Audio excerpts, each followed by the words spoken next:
Hi, this is Sean, and in this lesson we're going to have a look at the whole tone scale, the movements we can make with it, how to learn it, progressions, tunes, all that kind of stuff, what to look out for. If this is your first time here, then please do hit the subscribe button and the notification bell so you know when I upload new content, and please hit the like button, that helps the channel grow as well. So let's get into it. So what is the whole tone scale? Well, the whole tone scale is really a series of whole tones. I'll play it with two hands in a slightly messy way just so we can see the whole thing on the piano. Don't worry about the fact that there are some sharps and flats on the blue piano that are different to the ones on the screen. That's just how the computer sees it. But pay more attention to the ones here on the screen. Fingering wise, thumb on C and E. 1, 2, 1.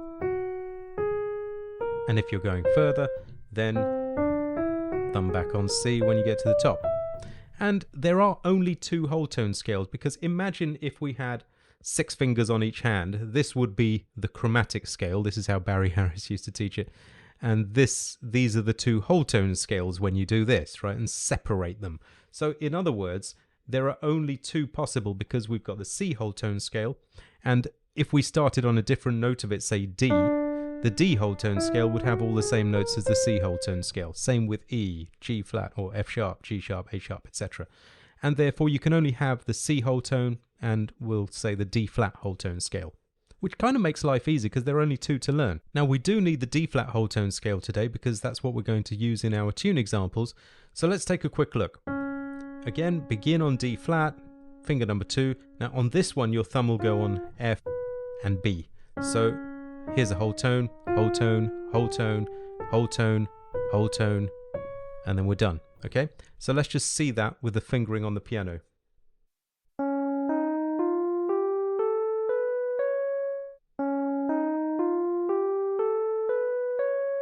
Next, let's see some practice things we can do to get good at the whole tone scale.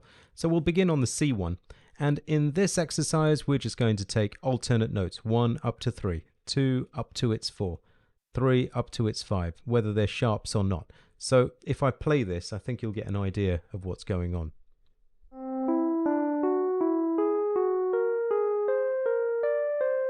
And back down again.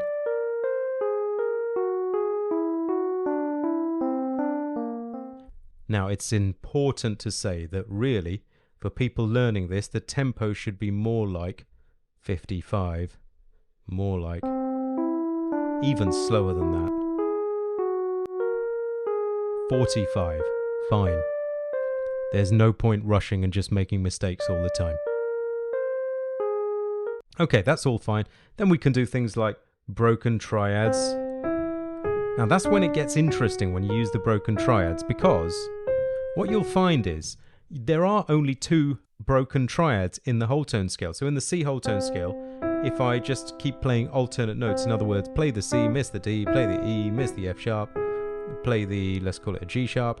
Again, don't worry too much about how these things have ended up notated on the screen. This is more about playing than which ones should be sharps and which ones should be flats. It doesn't matter at this stage.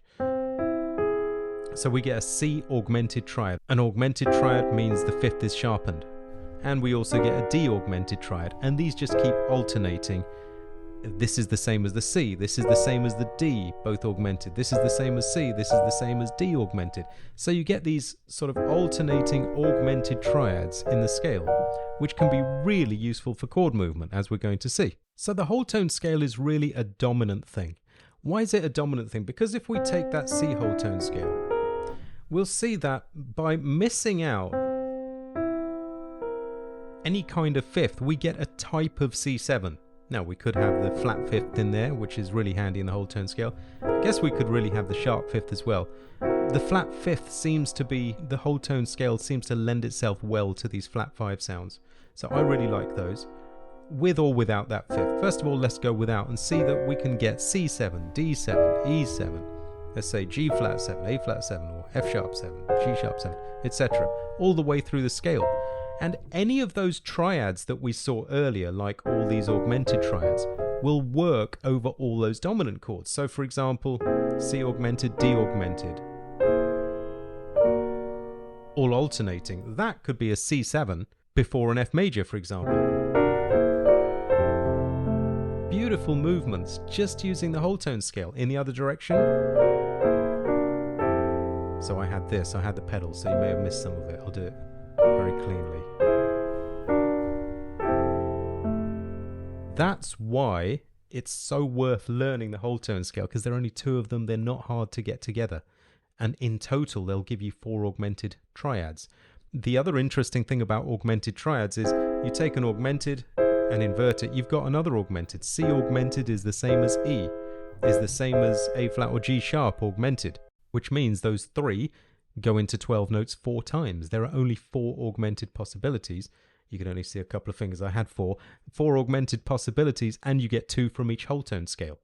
Okay, so now let's see what we can do with that. Well, here's an example of Stevie Wonder using the whole tone scale on the introduction of You Are the Sunshine of My Life. Starts on B major, something like that. Now it's a F sharp 7, chord 5, which comes from the C whole tone scale. So if the dominant root note is in that whole tone scale, then that's the one you use. And what does he have? These triads on C. Sometimes books write that it's 2 notes that he's playing. It doesn't really matter. I hear the triads, certainly on the version I heard. So that's an example of the whole tone scale moving on a dominant using its triads. So those same triads would be moved around on the C7 chord before an F, for example. So I realize at this stage that some of you will be thinking, how would I ever learn those whole tone scales, and would it ever come into my playing? So here's some tips that I share with my students for how to actually get them under your fingers. They're not as bad as they seem. If we think about the C whole tone scale, then obviously it starts on a white note. So if a whole tone scale begins on a white note, then it has to have the other set of black notes. So here's what I mean by that. This white note means that these close black notes can't be involved, because this is a half step away, not a whole step away. So the C whole tone scale will surround these 2 black notes and play these 3 black notes. So these 3 white plus these 3 black will give you the C whole tone scale. And on the D flat whole tone scale, it will be the opposite. So because D flat obviously begins on a black note, it will keep this set of 2 black notes. It can't use any white notes in this same cluster. And it will surround the other 3 black notes with white notes. So that's a simple way to conceptualize them and start to get them under your fingers. The next thing I would do to begin to familiarize yourself with chord movements would be to just take a couple of those augmented triads we talked about and put them on a dominant chord in a progression like a 2-5-1, even a 5-1, or a 1-6-2-5-1, all common jazz progressions. So for example, C7, I'll take just a shell in the left, or for me, either 1-7 or 1-3-7. Let's take this augmented triad on the whole tone scale. Remember, this was our whole tone scale. So E augmented going to D augmented. So it would be stuff like this. Let's take 1-6-2-5 in F. So I'm going to take F major. I'll make the D a 7, dominant 7th. There's my whole tone movement. And just practice stuff like that until it's nothing for you. And then maybe you'll pick another one, like that would be a good one as well. There's the C augmented or A flat augmented or E augmented, they're all the same.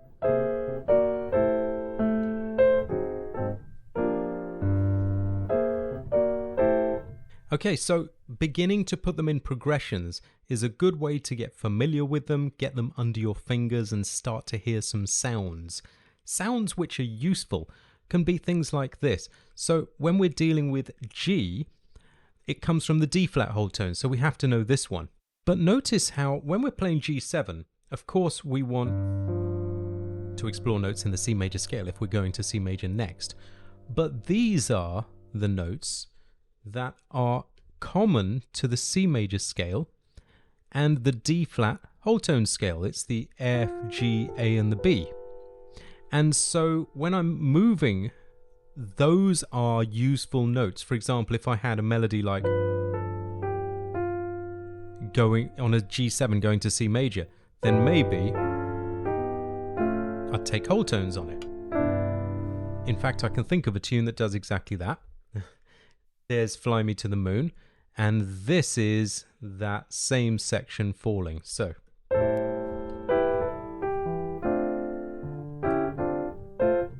here's the whole tone.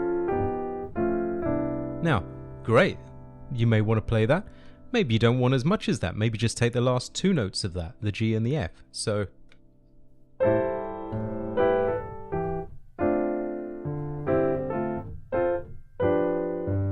there it is. Fine. That would suffice for me. I'd be happy with that much.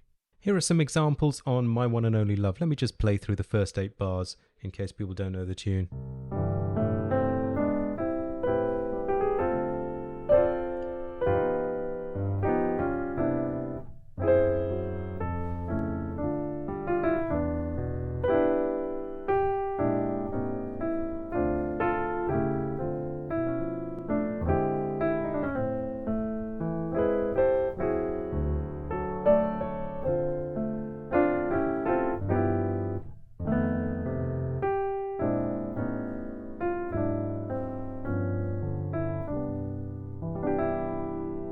So there is actually quite a bit in there. Let's do it on a couple of levels. So first of all, the simple one, just like the Fly Me to the Moon example already boxed there, where we have a G7, we've got notes that are in the whole tone scale of G.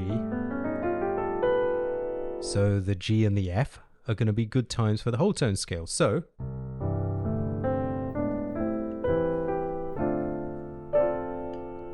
here they come. So that was a triad, and I actually just had a 2-note chord on the other one. It could have been 2 triads, those would be okay as well. If you want to, you can have, you can have triads with a different note in the left hand. That kind of thing. All these things are okay to be explored. Maybe contrary motion. You see, so you've got the triad there, the B augmented, you've got the A augmented there. Pick any whole tone note you want. Maybe the F to go against it, or with it, and go up in the left hand when the right hand goes down.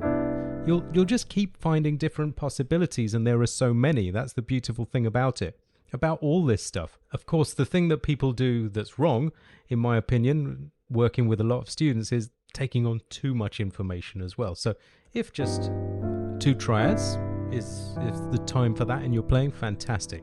That will take you to the next level as well. Okay, let's do some stuff on higher level too. So right here, those of you who know tritone substitutions, those who don't, I have a lesson on that I'll link below. But let's just say I may well put a G flat 7 going to F there, this note. As I said, I've got a whole lesson on why those things work, but that would be the tritone substitution of C7 to get us to F. Even though there's no C7 written, you don't need one. It's a creative one. So we'll see how the whole tone scale sounds there.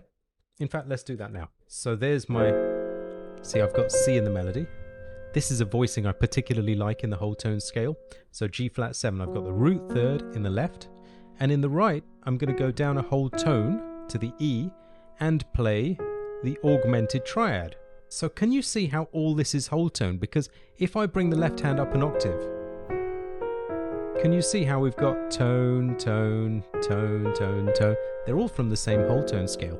So this is a voicing that I use a lot on tritone substitutions.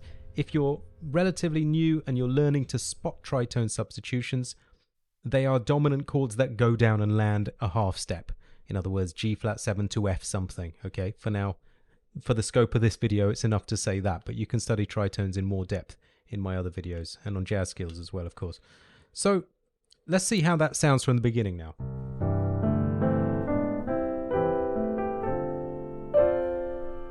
We've got the move,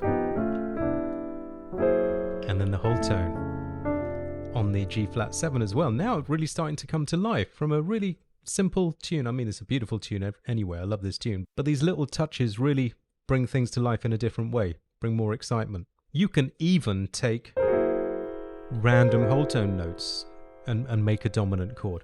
So for example, let's say that I didn't play G flat 7 there. Let's say I just put a C7 in there, because C7 also goes to F. That should also work. See, that's the same triad we had before, or we can just have random whole tone notes. That works as well. So from the beginning.